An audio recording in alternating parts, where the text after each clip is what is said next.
சென்னை பெரம்பூர் தொகுதிக்குட்பட்ட கொடுங்கையூரில் சென்னை மாநகராட்சிக்கு சொந்தமான குப்பை கிடங்கு செயல்பட்டு வருகிறது. வடசென்னை பகுதியில் சேகரிக்கப்படும் குப்பைகள் அனைத்தும் கொடுங்கையூர் குப்பை கிடங்குக்கு கொண்டு செல்லப்பட்டு திடக்கழிவு மேலாண்மை மூலம் மறுசுழற்சி செய்யப்படுகிறது.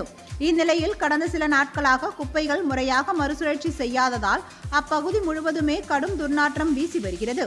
இது தொடர்பாக கொடுங்கையூர் பகுதி மக்கள் பலமுறை புகார் அளித்தும் எவ்வித நடவடிக்கையும் சென்னை மாநகராட்சி நிர்வாகம் எடுக்கவில்லை என கூறப்படுகிறது. இதனால் ஆத்திரமடைந்த அப்பகுதி பெண்கள் குப்பை கிடங்கிற்குள் சென்று அங்கிருந்த உபகரணங்களை அடித்து நொறுக்கினர். மேலும் வாகனங்களின் கண்ணாடிகளையும் அடித்து நொறுக்கினர். இச்சம்பவம் அப்பகுதியில் பரபரப்பை ஏற்படுத்தியுள்ளது. இதுகுறித்து சென்னை மாநகராட்சி உதவி பொறியாளர் சீனிவாசன் கொடுத்த புகாரின் பேரில் கொடுங்கையூர் போலீசார் வழக்கு பதிவு செய்து விசாரணை நடத்தி வருகின்றனர்.